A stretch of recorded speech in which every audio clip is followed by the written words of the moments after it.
Alright folks, here we are, video number 7 in our church bus to RV conversion.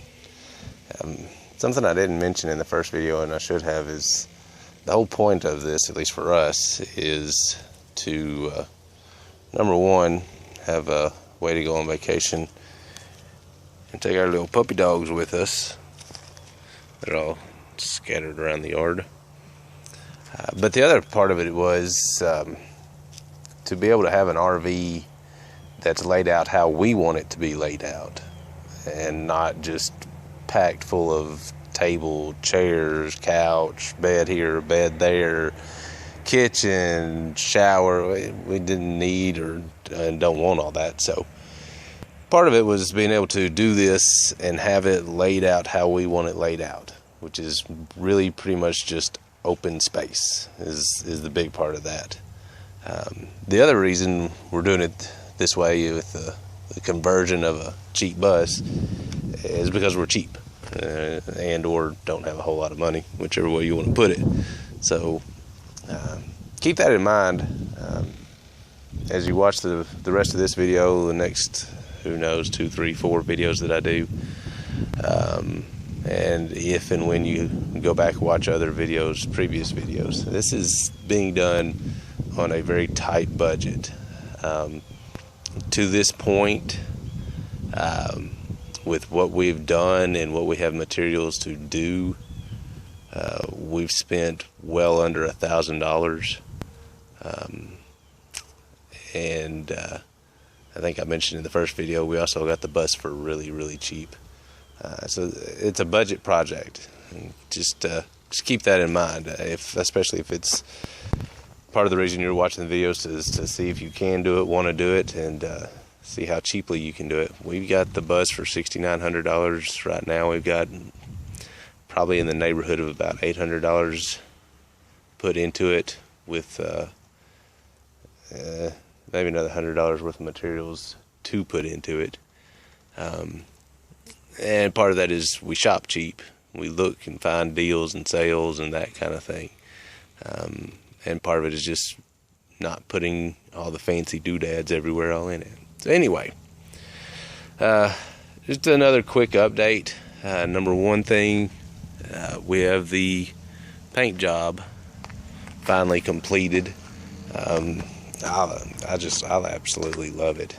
This isn't how it's going to look finished product wise, but as far as the actual, I guess you could say, base paint, it's done. Like I mentioned, rhino lined, and then a flat black over the top of that, mostly because I think it looks cool, and then it's a protection thing. It's an older bus. It needs to have some protection put on it, and it's, again, way, way cheaper than any other way of painting this. One thing I wanted to point out, we had the bright idea of doing glow-in-the-dark paint up here. We're going to put a decal up over it, and then just it's a black decal, some wording that you'll see in a later video. But we wanted it to glow in the dark behind the decal so you could see it as we're driving down the road at night. Thought it would look really neat, really cool. Probably would. Only problem is, and they don't tell you this on the cans of glow-in-the-dark spray paint, it turns brown when you put it on a white surface. So just a heads up, it looks like somebody smeared poop all over the top front of the bus there. If you're going to use glow-in-the-dark paint, put it over a darker color. Don't put it over white. Looks terrible, and is really just going to end up being a waste of money, and more money we got to spend to cover that up, unfortunately. Another thing I was going to mention, we've gotten more work done in here. As you can see, we went in, actually my wife stained the sidewall planking. Just didn't take any amount of stain. I didn't try to get any dark colors out of it. Didn't want to hide the wood grain. Wanted it to show the wood grain. And I think it turned out really really pretty cool, and matches the black trim work of the windows pretty well, and then also goes in well with the vinyl that we're sticking in, which is the next thing. As you can see, I've gotten a decent amount of it done. Peel and stick is not as easy as it sounds like it is. It's not like just putting stickers down. One of the things I'd mentioned in, I think it was the last video or the one before, is you need to get your peel and stick laid out wherever you're going to be putting it in. It's supposed to adjust to its new environment.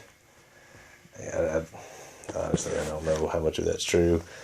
I know for a fact with hardwoods and laminate flooring that I've both put in, you definitely need to do that. So I didn't take a risk, went ahead and do that with this. The only problem is in the instructions, they don't mention anything about a temperature range that it needs to be when you install this stuff. And as I discovered, if you lay it all out and then the night before you're actually going to use it to install it, it gets below 30 degrees, the adhesive doesn't work for nothing. It's terrible. It's supposed to be a pressure sensitive adhesive. With vinyl, you know, you're supposed to get the little rolling 150 pound drum and roll over it to make sure that the adhesive sticks to whatever surface you're putting it on. Apparently that adhesive is temperature sensitive as well, so what I've had to do is I've put this in that I've gotten in. I took a hairdryer and just let the hairdryer blow for a little while on the pieces I was going to stick in, and then just let it blow over a section of flooring at a time to warm it up. It seems to have worked really well. That stuff, when it does stick, it sticks. Be mindful of that. You'll rip a top layer of, if you put it on OSB like this, you'll rip that top layer off. It'll pull chunks out. It's a stout adhesive. But again, be mindful of the temperature when you're doing this, because apparently it doesn't like the cold. Anyway, that's where we are now. I'm actually stopping at this point on the flooring and going to switch gears and go ahead and put in our couch day bed, hide-a-bed that's going to go right here. That's the reasoning for not putting any vinyl in that spot right there. The vinyl's not going to do that much for any kind of insulating. I mean, it'll help some with road noise, but no need to do that there when there's going to be a big old couch absorbing a lot of the road noise. So I'm leaving that open and going to start work on the assembling the couch. It's big enough where there's no fitting it through the wheelchair lift doors. I want to bring it in the pieces that came in and put it together in here. So I may do another short video once I've got it in, if it looks good. If it doesn't look good, then I'll just wait till I get more flooring done or something like that to do the next video. Anyway, I hope y'all are enjoying this. I hope it's useful to anybody that's watching it. And I think in this link or the next link, I may put my email address in the description. If anybody has questions, you know, leave a comment for now on the videos, and I'll do my best to answer it if I know. And one of the other things about these videos to keep in mind, I only remotely know what I'm doing with this, which is part of the reason for doing the video. So those of you that want to do this and don't know how to do it either, have at least some sort of reference for somebody that didn't know what the crap they were doing and still got it done. Anyway, hope that everybody's enjoying this and it's at least somewhat educational.